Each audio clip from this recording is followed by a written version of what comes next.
오늘 있었던 정치권 뒷이야기를 들어보는 정치 톡톡 시간입니다. 정치부 선은빛 기자와 함께합니다. 어서 오십시오. 네. 선 기자, 문재인 대통령이 직접 찾아가서 홍보했던 그 임대주택 있잖아요. 그게 아직도 공실이 있다고요? 네, 문재인 대통령이 지난해 12월이었었죠. 당시 김현미 국토부 장관 등과 함께 찾았던 그 경기도 화성 동탄에 있는 공공임대주택에 대한 이야기인데요. 44제곱미터, 그러니까 13평 아파트에 4명의 가족이 살 수 있다고 말을 했다가 비판을 받았던 바로 그곳입니다. 해당 화면 먼저 보시겠습니다. 방이 좁긴 합니다만 애가 둘 있으면 위에 한 명, 밑에 한 명 이렇게 쓸 수가 있고요. 여러 가지 공간 배치가 뭐 진짜 아기자기합니다. 제가 신혼부부에 애 한 명이 표준이고 어린애 같은 경우는 2명도. 그런데 이 주택이 문 대통령 방문 이후 9개월이 넘었는데 전체 1,640호 가운데 49호가 아직까지 공실이라고 하네요.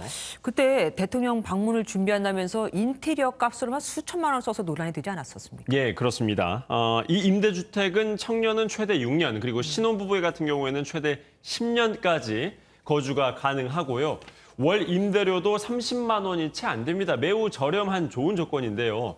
LH는 미분양을 소진하기 위해서 2019년 6월부터 21년 3월까지 총 5차례에 걸쳐 자산 기준 등을 완화하면서 모집 공고를 냈지만 아직 남아있는 세대가 있는 겁니다. 국민의힘 김상훈 의원은 대통령까지 다녀간 주택이 외면받고 있는 건 정부의 공공임대 정책이 수요와 공급이 불일치하고 있음을 방증한다라고 지적을 했습니다. 예. 다음 넘어갈게요.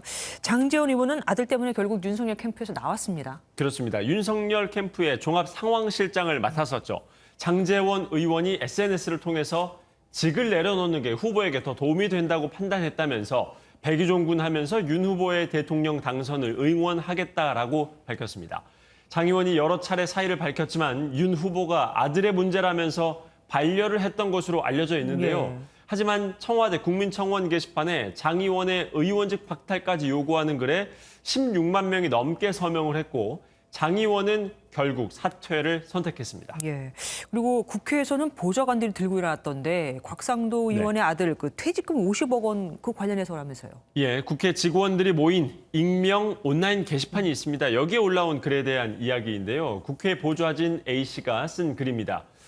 모 의원님 아드님께라고 글의 제목을 올렸습니다. 곽상도 의원의 아들을 지칭한 건데요. A씨는 당신의 아버지를 모신 보좌진들은 7년을 함께 했어도 50억 원의 퇴직금을 받을 수 없다라고 말을 했습니다.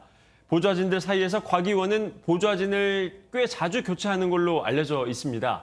A씨는 당신의 아버지께서 얼마나 많은 보좌진들을 해고해 왔는지 명단 일부를 가지고 있다면서 헌신한 보좌진들에게 그동안 고생 많았다며 500만 원이라도 챙겨주었을까라고 꼬집어 비판을 했습니다. 예.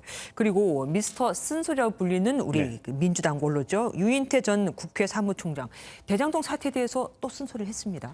예, 유인태 전 국회 사무총장은 대장동 개발 사업이 한창 진행 중이었을 때 이명박 정부로부터 이재명 지사가 꽤 찍혀 있었기 때문에 문제가 될 만한 일은 하지 않았을 것이다라고 얘기를 했습니다. 했죠. 들어보시겠습니다. 중앙정부에서 굉장히 찍혔던 사람이라.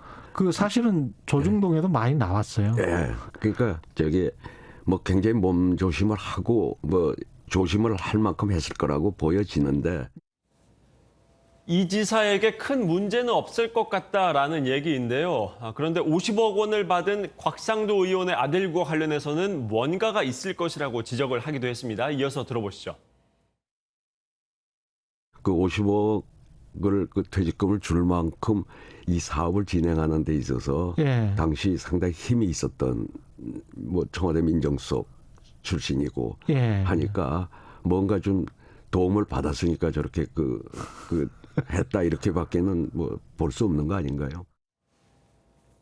네, 유인태 전 사무총장은 이재명 지사의 책임 부분에 있어서는 현재 사건의 핵심 몸통 중 한 명으로 지목받고 있는 인물이죠. 유동규 전 성남도시개발공사 본부장과 같은 아랫사람을 잘못 쓴 책임은 있을 것이라고 말을 하기도 했습니다. 핵심을 짚은 듯하네요. 여기까지 듣겠습니다. 선한빛 기자와 함께했습니다.